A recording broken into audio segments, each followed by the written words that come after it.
கிறிஸ்துவுக்குள் அன்பான சகோதர சகோதரிகளே, உங்கள் யாவருக்கும் கர்த்தராகிய இயேசு கிறிஸ்துவின் நாமத்தினாலே சுஸ்திரங்களையும் நல்வாழ்த்துக்களையும் சொல்லிக்கொள்கிறேன். கடந்த நாட்களிலே வெளிப்படுத்துதல் 13ஆம் அதிகாரத்தில் நாம் 1வது வசனத்திலிருந்து 9ஆம் வசனம் வரை நாம் பார்த்திருந்தோம். அங்கே ஒரு மிருகத்தை நாம் அங்கே கண்டிருந்தோம். இந்த யோவானானவன் மணலின் மேல் நிற்கிறதை நாம் அங்கே பார்க்கிறோம். அப்பொழுது அங்கே ஒரு சமுத்திரத்திலிருந்து ஒரு எழும்பி வருகிற ஒரு மிருகமானது, அந்த மிருகம் கரடிக்கு ஒப்பாகவும் சிறுத்தைக்கு ஒப்பாகவும் சிங்கத்தின் வாய்க்கு ஒப்பாகவும் அங்கே 7 தலைகளோடும் 10 கொம்புகளோடும் இருந்தன. அதன் கொம்புகளின் மேல் 10 முடிகளும் அதன் தலையின் மேல் ஒரு தூஷணமான நாமம் அங்கே இருக்கிறது என்று நாம் பார்த்தோம். அது அந்த கிறிஸ்துவின் ஆவியாக அங்கே இருக்கிறது. அது கள்ளத்தீர்க்கதரிசியாக உருவெடுத்து 3வதாக அது மிருகமாக அங்கே மாறிப்போகிறது. இந்த மிருகமானது மனிதனுக்குள்ளே வாசம் செய்யக்கூடிய தன்மையில் இருக்கிறது என்று நாம் ஆராய்ந்திருந்தோம். இன்றைய நாட்களிலே நாம் 11ஆம் வசனத்திலிருந்து இந்த 18ஆம் வசனம் வரை நாம் பார்க்க போகிறோம். இந்த வசனம் நமக்கு என்ன சொல்லுகிறது என்றால், பின்பு வேறொரு மிருகம் பூமியிலிருந்து எழும்பி வர கண்டேன். அது ஒரு ஆட்டுக்குட்டிக்கு ஒப்பாக 2 கொம்புகளை உடையதாய் இருந்தது. வலு சர்ப்பத்தை போல பேசினது. அது முந்தின மிருகத்தின் அதிகாரத்தை முழுவதையும் அதன் முன்பாக நடப்பித்து சாவுக்கெதுவான காயம் ஆற சொஸ்தமடைய முந்தின மிருகத்தை பூமியின் அதன் குடிகளும் வணங்கும்படி செய்தது. அன்றியும் அது மனுஷனுக்கு முன்பாக வானத்திலிருந்து பூமியின் மேல் அக்கினியை இறக்க பண்ணத்தக்கதாக பெரிய அற்புதங்களை நடப்பித்து மிருகத்தின் முன்பாக அந்த அற்புதங்களை செய்யும்படி தனக்கு கொடுக்கப்பட்ட சத்துவத்தினாலே பூமியின் குடிகளை மோசம் போக்கி பட்டயத்தினாலே காயப்பட்டு பிழைத்த மிருகத்திற்கு ஒரு சொரூபம் பண்ண வேண்டும் என்று பூமியின் குடிகளுக்கு சொல்லிற்று. மேலும் அம்மிருகத்தின் சொரூபம் பேசத்தக்கதாகவும் மிருகத்தின் சொரூபத்தை வணங்காத யாவரையும் கொலை செய்யத்தக்கதாகவும் மிருகத்தின் சொரூபத்திற்கு ஆவியை கொடுக்கும்படி அதற்கு சத்துவம் கொடுக்கப்பட்டது. அது சிறியோர் பெரியோர் ஐஸ்வர்யான்கள் சரித்திர சுயாதீனர்கள் அடிமைகள் இவர்கள் யாவரும் தங்கள் வலது கையினாவது நெற்றியினாவது ஒரு முத்திரையை பெறும்படிக்கு அந்த மிருகத்தின் முத்திரையாவது அதன் நாமத்தையாவது அதன் இலக்கத்தையாவது தரித்து கொள்கிறவன் தவிர வேறொருவனும் விற்கவும் கூடாதபடிக்கு செய்தது. இதிலே ஞானம் விளங்கும். அந்த மிருகத்தின் இலக்கத்தை புத்தியுடையவன் கணக்கு பார்க்க கடவன். அது மனுஷனுடைய இலக்கமாய் இருக்கிறது. அதனுடைய இலக்கம் 616 என்று இங்கு வேதம் நமக்கு கற்றுக் கொடுக்கிறது. இந்த இடத்திலே நாம் 2வது ஒரு மிருகத்தை நாம் பார்க்கிறோம். 12ஆம் அதிகாரத்திலே அங்கே வலு சர்ப்பம் என்ற மிருகத்தை பார்த்திருக்கிறோம். இப்பொழுது இங்கே 13ஆம் அதிகாரத்திலே 1வது வசனத்திலே நாம் பார்க்கும்போது சமுத்திரத்தில் எழும்பி வருகிற ஒரு மிருகம். 2வதாக இங்கே 11ஆம் வசனத்திலே பார்க்கும்போது வேறொரு மிருகமானது இங்கே எழும்பி வருகிறது. இந்த பூமியிலிருந்து எழும்பி வர கண்டேன். அது ஒரு ஆட்டுக்குட்டிக்கு ஒப்பாக 2 கொம்புகளை உடையதாக இருந்தது. வலு சர்ப்பத்தை போல பேசினது என்று இங்கே வேதம் சொல்கிறது. இங்கே நாம் பார்க்க போகிற காரியம், இந்த மிருகத்தை குறித்து இந்த நாட்களிலே நாம் பார்க்க போகிறோம். இப்பொழுது இந்த மிருகமானது பூமியில் இருந்து அங்கே எழும்பி வருகிறது என்று பார்க்கும்போது அது ஒரு மத சம்பந்தமான ஆதிக்கம் கொண்டவனாக ஒரு உலக சபையை நிறுவுவதற்காக அவன் இங்கே தலைப்படுகிறான் என்று நாம் இங்கே பார்க்கிறோம்.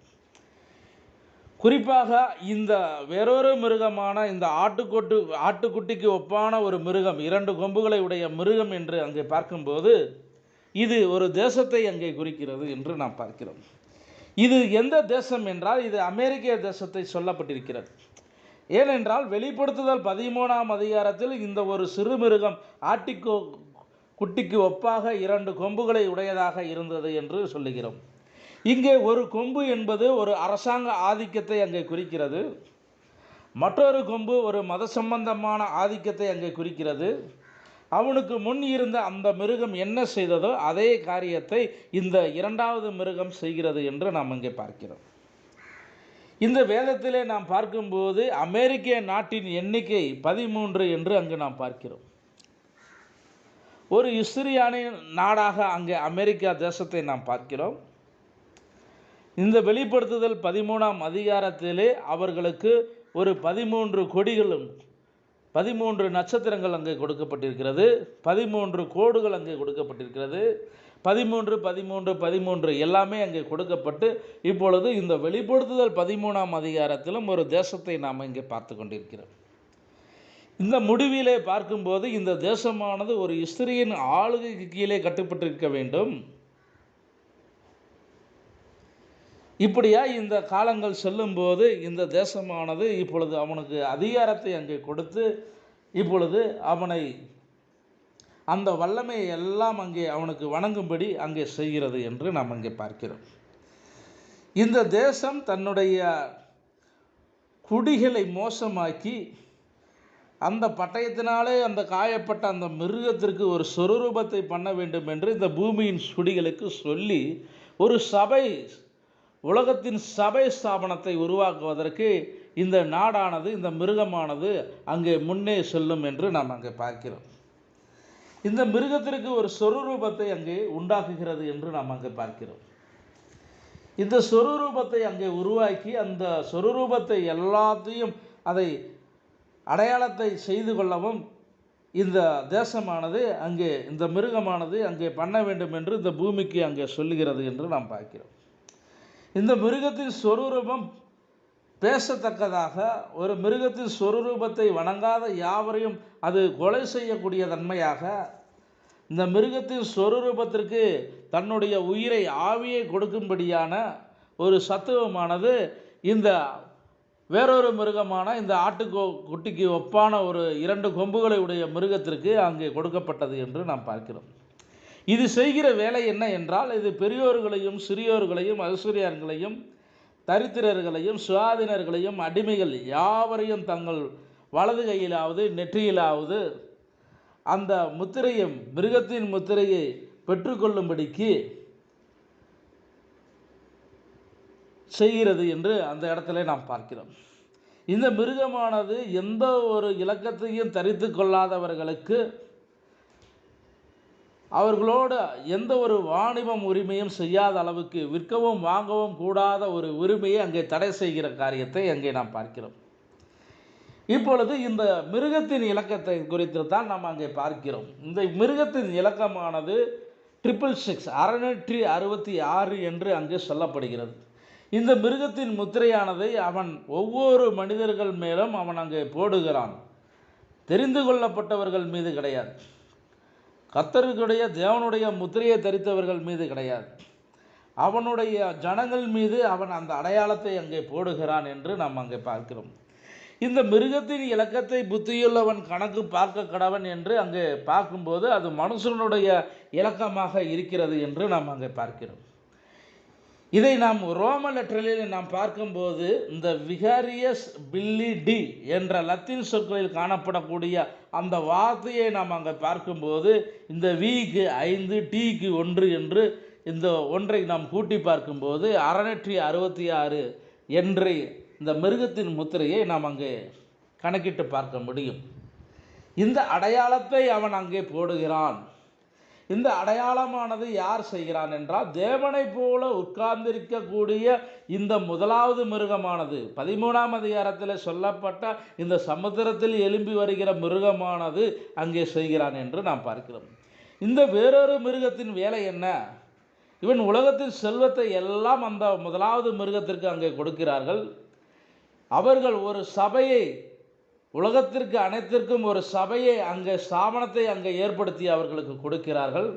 அதன் மூலமாக இவர்கள் அதிகாரத்தை, மத அதிகாரத்தையும் அங்கே அரசியல் அதிகாரத்தையும் அங்கே வல்லமையை அவர்களுக்கு கொடுக்கிறார்கள் என்று நாம் அங்கே பார்க்கிறோம். அங்கே இறுதியாக அவர்கள் யூதர்களோடு ஒரு உடன்படிக்கை அங்கே செய்கிறார்கள். யூதர்கள் தங்களுடைய செல்வத்தை எல்லாம் எடுத்து முதலாவது மிருகத்துக்கு அங்கே கொடுக்கிறார்கள்.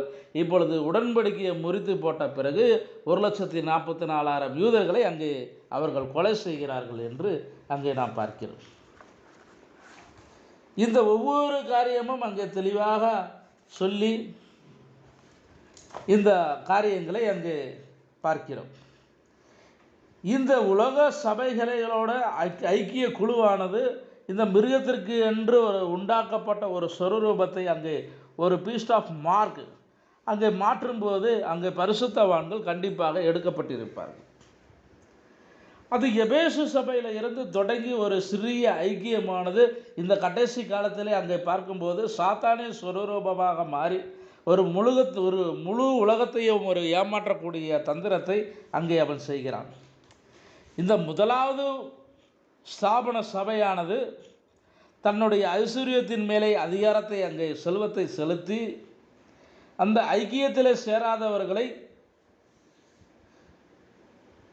அவர்கள் கொல்லவும் விற்கவும் கூடாதபடிக்கு அங்கே தடை விதிக்கும் என்று இந்த வெளிப்படுத்துதல் 13ஆம் அதிகாரத்தில் இந்த 16ஆம் வசனம் 17ஆம் வசனம் நமக்கு அங்கே சொல்லுகிறது. இப்பொழுது அங்கே என்ன நடக்கிறது என்றால், இங்கே ஒரு ஆவிக்குரிய வேசித்தனமானது அங்கே நடைபெறுகிறது.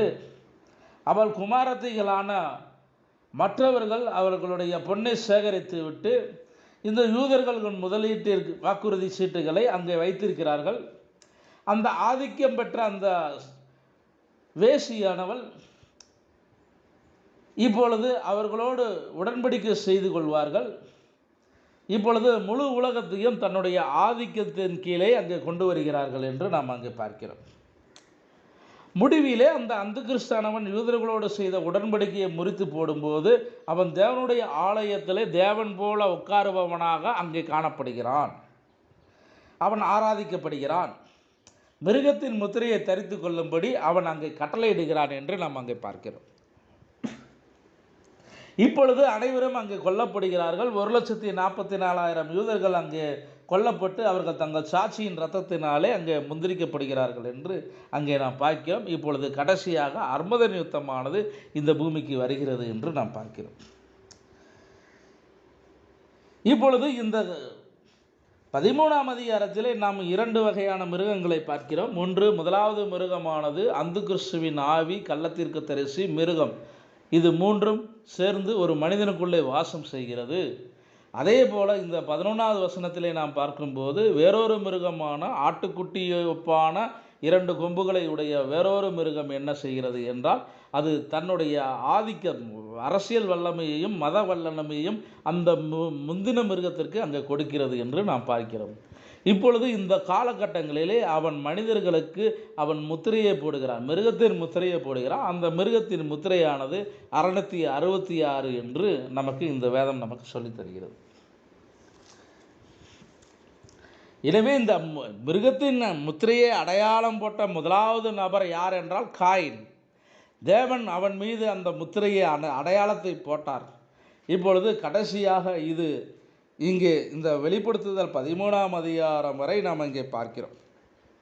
இந்த வெளிப்படுத்துதல் 13ஆம் அதிகாரம் வரை இங்கே பார்க்கும்போது இந்த மிருகத்தின் முத்திரையை பெற்றவர்கள் ஜீவ புஸ்தகத்தில் பெயர் எழுதப்படாதவர்கள் என்று அங்கே பார்க்கிறோம்.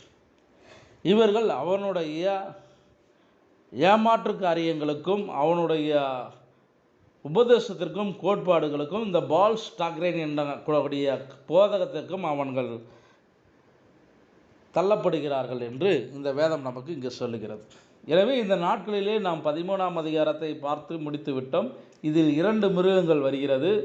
ஒன்று சமுத்திரத்தில் எழும்பி வருகிற மிருகம், 2வது ஆட்டுக்கு ஒப்பான ஒரு மிருகம் என்று நாம் பார்க்கிறோம். இது இந்த நாளிலே நாம் நிறைவு செய்து விட்டோம். வரக்கூடிய நாட்களிலே நாம் 14ஆம் அதிகாரத்தை குறித்து தியானிப்போம். கர்த்தர் தாமே இந்த வார்த்தையை ஆசீர்வதிப்பாராக. ஆமென்.